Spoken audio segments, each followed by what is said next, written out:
Kopi. Kopi adalah minuman hasil seduhan biji kopi yang telah disangrai dan dihaluskan menjadi bubuk.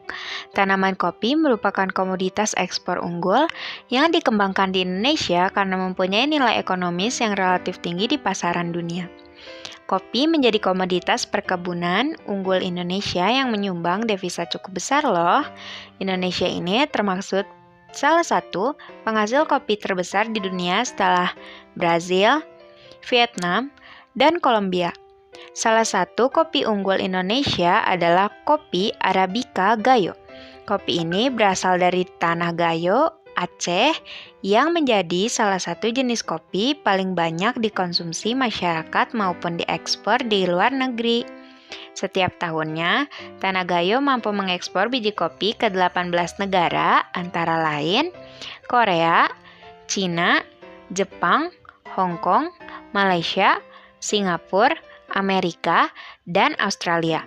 Kopi Gayo memiliki ciri unik dengan kekhasan aroma yang berbeda dengan kopi-kopi lain di Indonesia loh. Kopi Gayo menghasilkan sebagian besar jenis kopi Arabica terbaik. Cita rasa kopi Gayo sendiri terasa lebih pahit dengan tingkat keasaman yang rendah. Aroma yang sangat tajam menjadikan jenis kopi ini sangat disukai. Bahkan, kopi ini menjadi penghasil kopi terbesar di Asia. Meskipun rasa pahit, kopi Gayo memberi aroma gurih pada tiap tegukan. Metode pengolahannya dibagi menjadi dua macam, yaitu metode pengolahan kering atau dry process dan metode pengolahan basah atau wet process.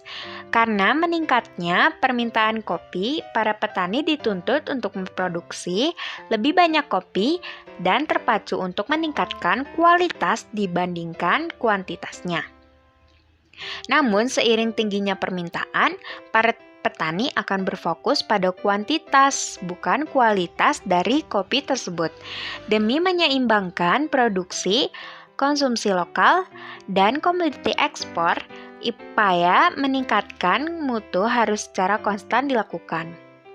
Apa yang menjadi penilaian kopi sebagai bahan ekspor ya? Yang pertama ada mutu kopi, yang kedua ada keamanan kesehatan, yang ketiga ada pengaruh terhadap lingkungan. Lalu, bagaimana dengan syarat mutu kopi itu sendiri? Yang pertama, kopi harus bebas dari serangga hidup. Yang kedua, biji kopi tidak menghasilkan bau busuk.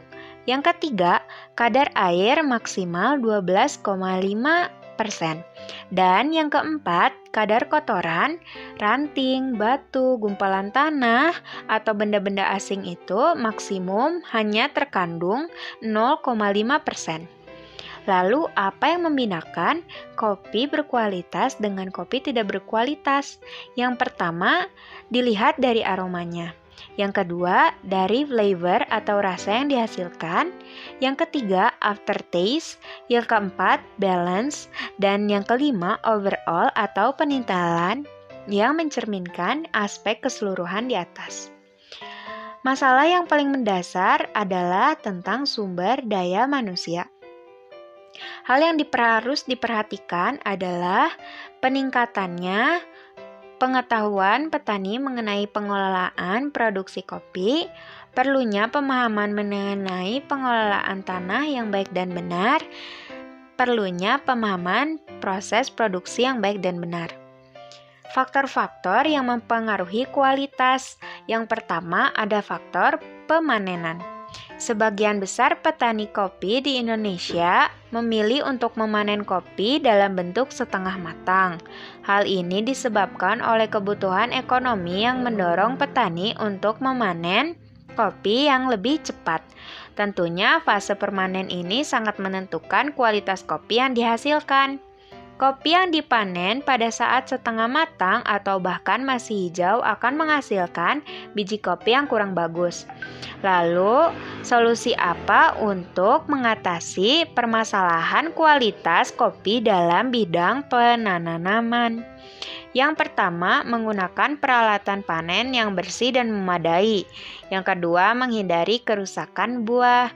Yang ketiga, menghindari kontaminasi oleh tanah dan bahan kotor lainnya. Yang keempat, memisahkan buah matang, buah muda, dan buah kering.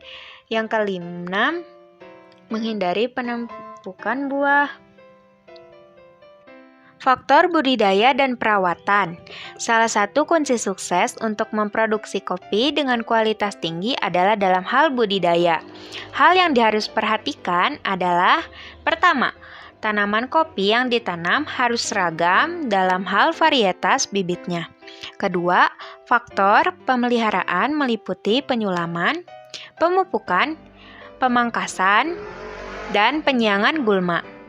Yang terakhir, dibutuhkan juga sosialisasi agar petani bisa menerapkan budidaya kopi secara baik. Yang ketiga adalah fase pasca panen. Perkembangan yang cukup pesat ini perlu didukung oleh teknologi dan sarana pasca panen yang cocok dengan kondisi petani agar mampu menghasilkan biji kopi dengan mutu yang sesuai dengan Standar Nasional Indonesia atau SNI. Pertama, penanganan pasca panen atau post-harvest atau pengolahan primary processing. Kegiatan ini meliputi semua perlakuan mulai dari panen hingga komoditas dapat dikonsumsi segar. Umumnya kegiatan ini tidak mengubah bentuk. Kedua, ada pengolahan atau pengolahan sekunder, secondary processing. Kegiatan ini meliputi kegiatan yang mengubah komoditas pertanian ke bentuk lain dengan tujuan mengawetkan produk. Lalu, bagaimana cara mengatasi permasalahan kualitas kopi pada saat pasca panen? Yang harus diperhatikan adalah kopi tidak boleh disimpan bersama dengan bahan kimia pertanian atau pupuk yang mungkin dapat menimbulkan kontaminasi. Kedua, tempat penyimpanan kopi harus mempunyai ventilasi yang cukup tetapi bebas dari kelembaban yang tinggi. Tiga, petani dapat menggunakan teknologi untuk menangani permasalahan pasca panen. Lalu, apa ya peran pemerintah dalam mengatasi permasalahan mengenai kualitas kopi di Aceh? Pertama, Menteri Pertanian mengarahkan agar kopi Indonesia menjadi nomor 2 di dunia dengan cara meningkatkan mutu dan produktivitas menjadi 1 ton per ha. Tahun berikutnya ditingkatkan lagi menjadi nomor 1 di dunia. Yang kedua, para ahli kopi ditugaskan ke Vietnam untuk mempelajari teknik meningkatkan produktivitas kopi. Yang ketiga, pemerintah Aceh mendapat dana dari APBN yang digunakan untuk penanganan pasca panen dan pengolahan kopi di Bener Meriah dan Aceh Tengah. Dinas Pertanian dan Perkebunan Aceh merehabilitasi tanaman kopi seluas 230 hektar di Aceh Tengah dan 175 hektar di Bener Meriah. Hendaknya, pemerintah lebih memperhatikan pembangunan dalam bidang pertanian termaksud dalam komoditas kopi. Hal ini serah dengan Garis Besar Haluan Besar atau GBHN, yakni Indonesia akan fokus dalam pembangunan ekonomi menitikberatkan pada sektor pertanian. Sekian dari kelompok kami, terima kasih.